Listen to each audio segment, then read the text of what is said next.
Welcome to another No Name podcast. I'm your host, Sean Killebrew, broadcasting from my lovely sunroom.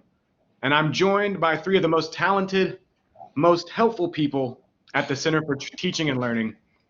I've got Philip Carter, Brittany Clark, and Carmen Canty Johnson. All three are a part of what we call the Collaboratory, located in the Strickland Center in the CTL area, main floor. They're also fully online now, thanks to current events, and we'll get into that in just a little bit. I'd like to start off with a brief introduction of all three of you. And Philip, I'd like to start with you. You've been with Forsyth Tech for quite a while. Tell us a little bit about your journey. Well, I started working at Forsyth Tech in 2003. And when I began, I worked in Blackboard. It's introductory to the college. I also worked in the Learning Center. And I worked in what we had also at that time, enough form of virtual learning, which was teleconferencing.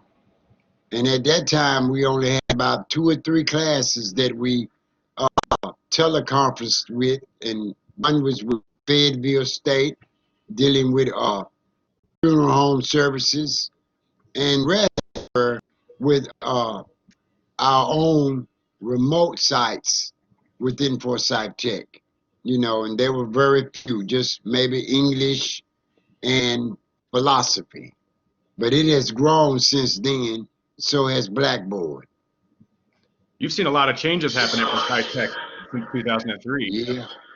Yeah, a lot of changes. Again, our department we in now, it grew and expanded, and it became, I'm going to say, a department where we took on new challenges, one being working with students in a more engaging way to help them utilize software and other components that we offer, whereby they can enhance their education, and assisting them with things such as registration, navigating through our various and our newest forms of contact, link, and collaborate. You know what I mean? So, yes, there's been a lot of changes in our department, but all to the betterment of our students. Absolutely. I'd say our engagement has increased. We've been a virtual environment for so long, and now that we've been forced into that, we're already kind of ahead of the curve, I think. Yeah. Brittany, as far as departments go. Yeah, I agree. Brittany, I'd like to move to you now. Tell me a little bit about your journey. You've been with us for a little while. Yeah, so I came here in 2011 as a student. I was originally undecided, and then eventually found the digital effects and animation program, which is always something I had been kind of interested in, but I didn't really feel that that's something I could do until I got here. And I was just like, you know what, I'm going to do that. And then so I graduated from here in 2014, and then got hired onto the TAC grant later that year. And that was through the help of another DEA graduate who also was working on the grant. And so I worked on that grant until it ended in 2016. And then as soon as there was a spot back in the CTL for me, our Dean, James Cook, slid me right back in. And then, as you know, I was on the new media production team for a little bit until I got put in the Collaboratory. And that has been a nice, it's been very different, but it's been a very nice change of pace. And I'm very happy to be where I am. And now I'm a lot more socially involved. I definitely feel more at one, and I think I finally found my rhythm, so to speak, now that I'm in the Collaboratory. And it's really, it feels really good to actually be able to help students who come in, and even other employees. So that's been great. Oh, I can imagine. So seeing their faces light up when you give them an answer that they've struggled so hard to find. Right. And even just being able to empathize with them. I think my experience from also being a student here gets me another insight into being able to say, hey, I know exactly what you're going through. I feel you. I can help. I've been there. And that definitely helps bring down some students who may be feeling a lot of anxiety about some things. And especially our non-traditional students are our first times in this environment. Definitely. Yeah, they like to see a face who's been through that process. Yes, and they also like hearing that they're not alone when it comes to that. We have a lot of older students who probably say that, can you believe that I'm just coming in here and I don't know what I'm doing? And I tell them, like, that you're not the first person, you're not going to be the last person. We have people come in here all the time who they don't know anything about computers, they don't know anything about Blackboard, and that's very overwhelming for them. But they're not alone, and we're here to help. So Carmen, I'd like to ask you the same question. Tell us a little bit about your journey. Well, compared to Brittany and Philip, I have only been in the Collaboratory about 5 seconds. I just recently joined the team in October, and I have been privileged to actually be a part of this team. They are excellent at combating student isolation and feelings of just feeling powerless. So the idea of empowering students to do what they need to do aligns itself with my career trajectory perfectly. I started off over 15 years of teaching in public schools in New York and North Carolina. I started doing workshops and facilitating trainings for teachers.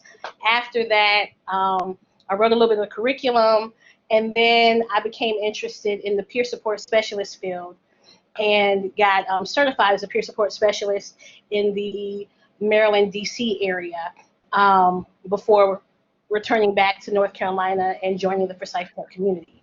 So all of those different kind of careers have combined into this drive to help others succeed, right? So the teaching skills and the public speaking skills and the access and resources and empowering others is something that I try to utilize to help students reach their goals and make progress and even identify goals that they have, right? So it's been a very nice match with the skills and experiences that I've had with the mission of the CTL and the Collaboratory specifically as it relates to helping students access resources and navigate systems and things like that. That's a perfect segue into the main topic of our discussion today, the Collaboratory. So, Philip, let's go back to you. In your opinion, what does the Collaboratory provide? What do you offer? One of the things I think we provide is hope, support, and efficiency. When I think about the Collaboratory, I'm thinking about a person going into some woods, and they have to go into it.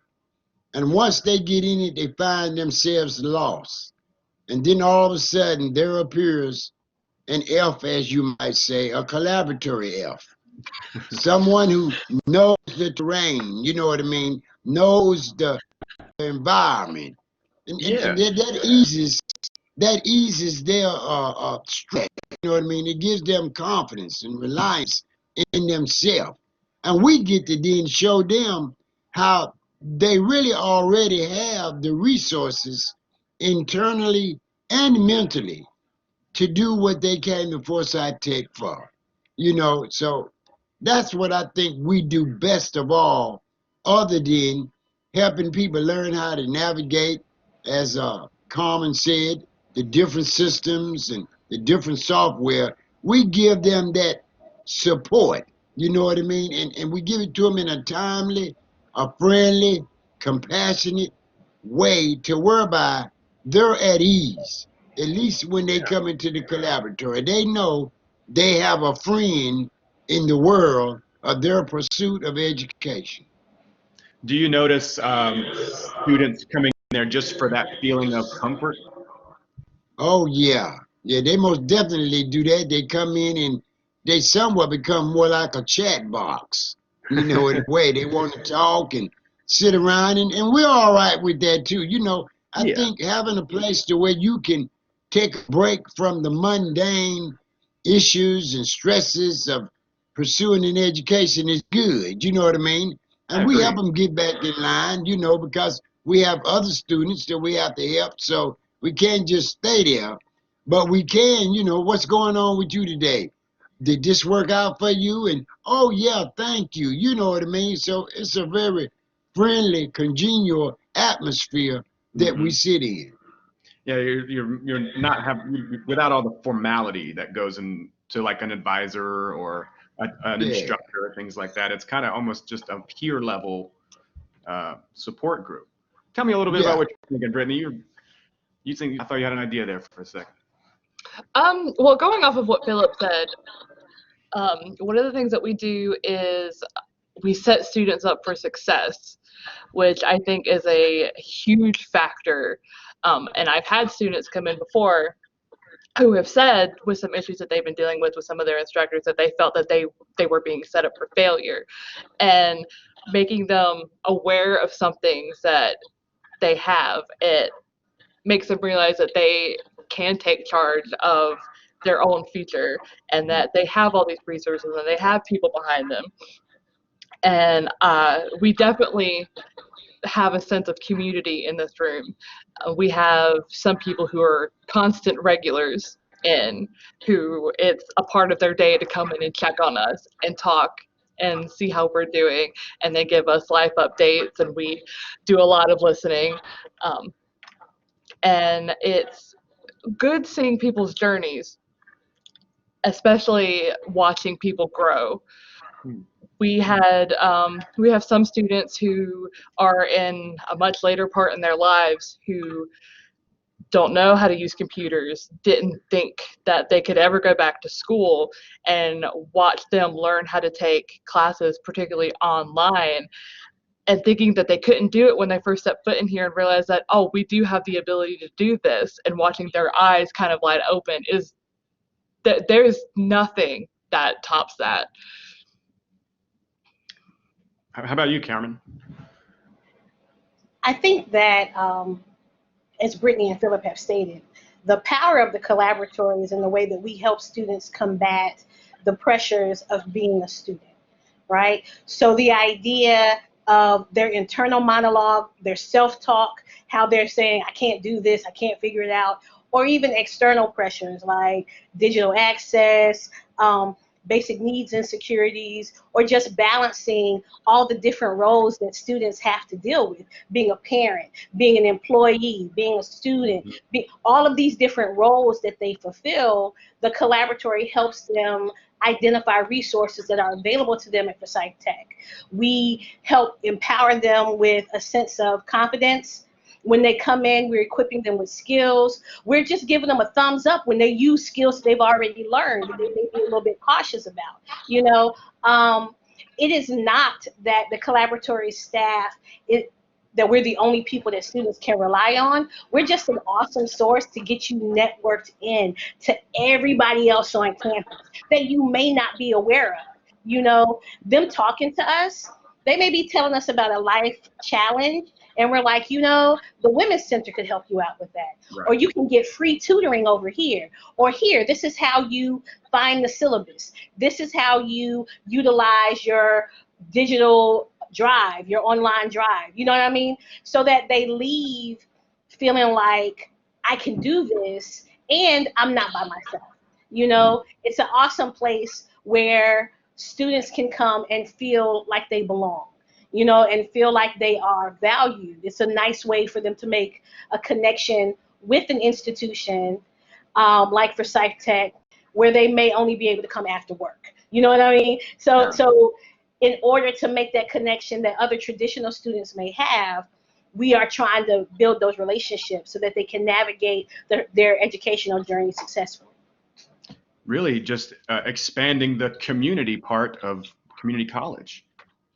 That sense of belonging is so important to students. As I was a former Forsyth Tech student as well, and for a long part of my college career, I'll call it, I felt isolated. I was undecided. I didn't know what I wanted to do, and so we didn't have a collaboratory in the beginning stages. That came a little bit later, and I utilized it when I could.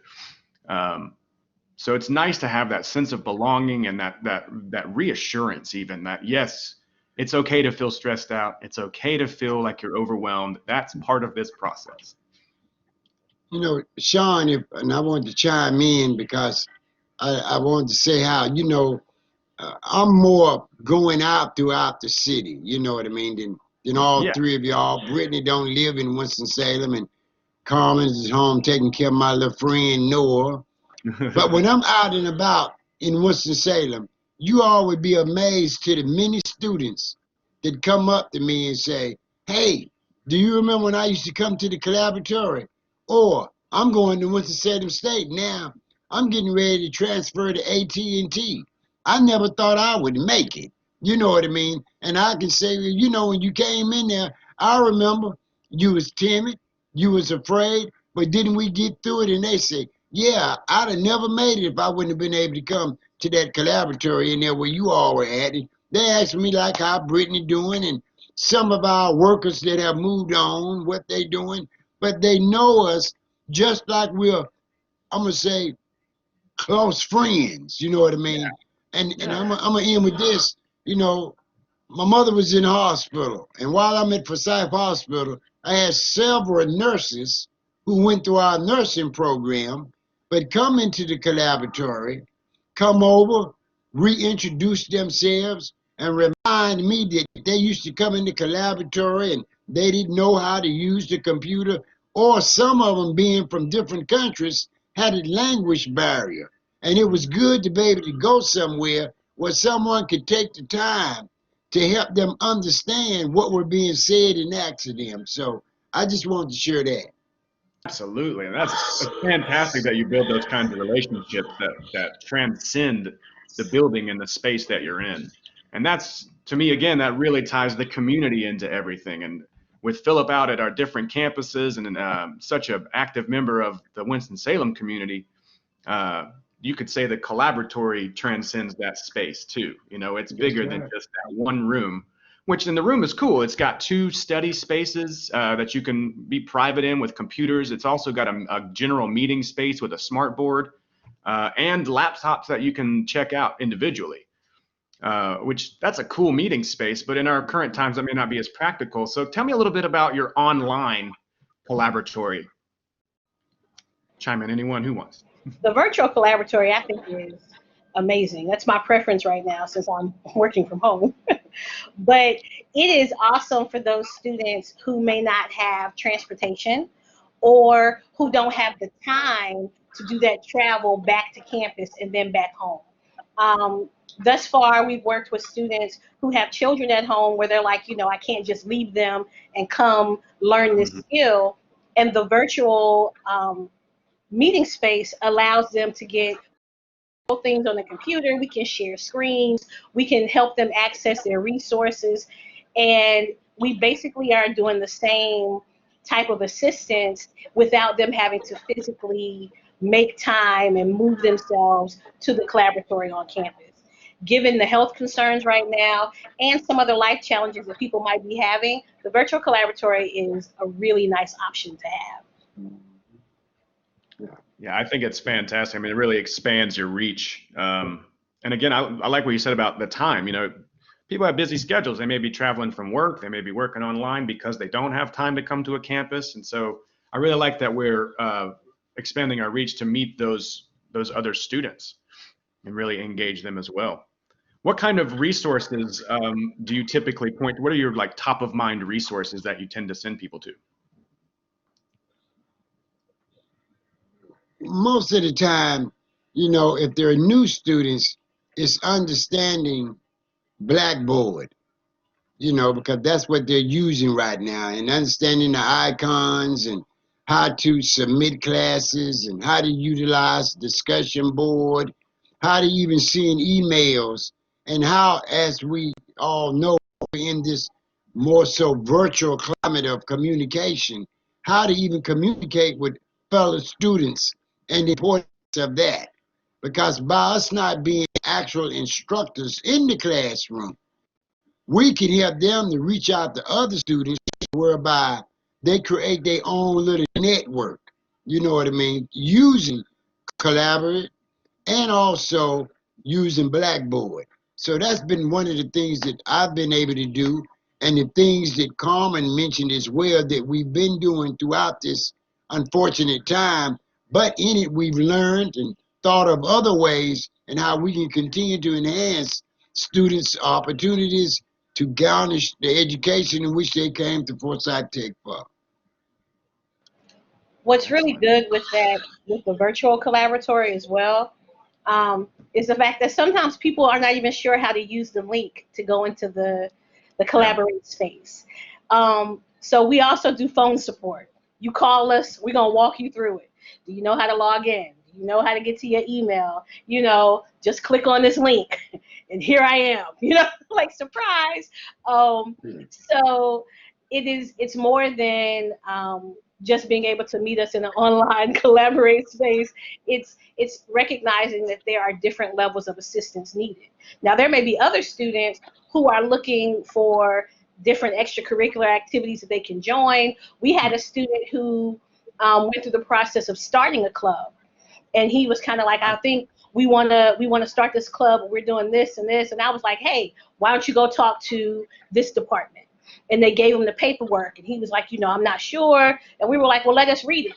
You know what I mean? And we were able to assist him when he needed it and when he wanted it, and to cheer him on when he was feeling more confident. And he successfully started a new student club at Forsyth Tech. Mm-hmm. You know, so it's that type of place where students can set their own goals. They can set whatever standard they want for themselves, and we're going to help you reach it. And if you want to keep going, we can help you exceed it, you know, by utilizing, again, the resources that Forsyth Tech has there for their students. So, and there's numerous resources, and I'll post links whenever I post this podcast. We'll have links to your Collaboratory virtual space.